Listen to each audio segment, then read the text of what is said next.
التاريخ كم مجدا سطرنا على صفحاته وبه تغنى.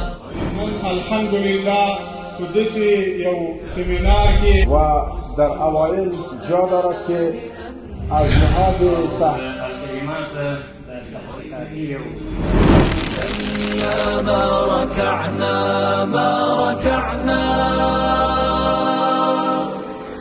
درېمه ګټه په علمي ډګر کې د خلکو کړله.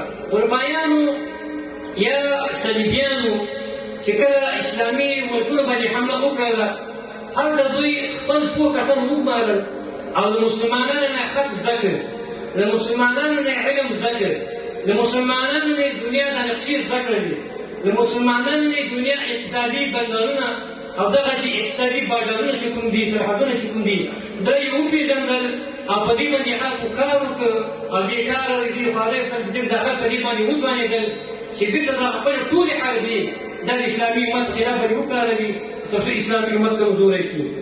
او څلورمه ګټه د خلکو په زراعت باندې کې وکړله.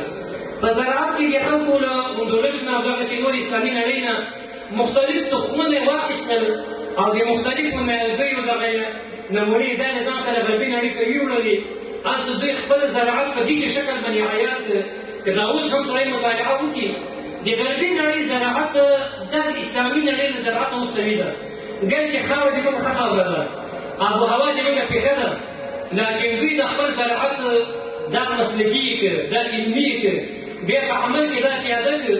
ځکه اوس هم په زراعتي لحاظ باندې غربي نړۍ دا د اسلامي امت او د اسلامي نړۍ سره څنګه ده دا غښتلې ده.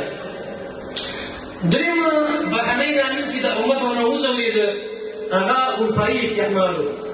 اروپایي استعمار دا دوه برخې لري. لومړۍ برخه چې د هغه پخوانی استعمار ده او دومره چې د هغه اوسنی استعمار ده.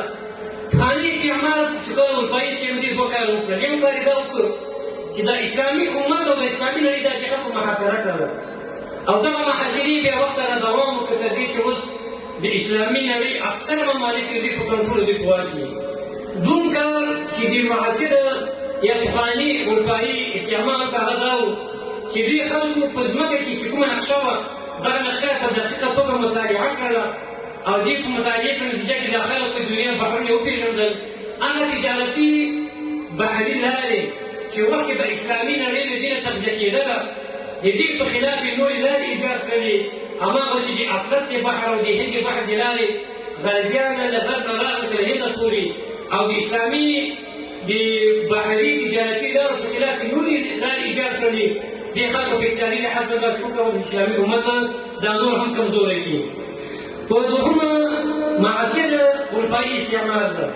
معاصر اروپایي استعمار چې مخکې استاد صهیونیزم په برخه کې اشاره وکړله، تعصب په برخه کې اشاره وکړله. د معاصر چې کومې جګړې دي او کومه نظامي یا رواني جګړه چې د اسلامي امت په خلاف باندې روانه ده دا ټول معاصر اروپایي استعمار ده چې دوی مخې ته وړي تر څو د اسلامي امت دغه باندې زوال خواته یوسي. وبه تغنى تهاب الأسد وطأتنا لأننا لغير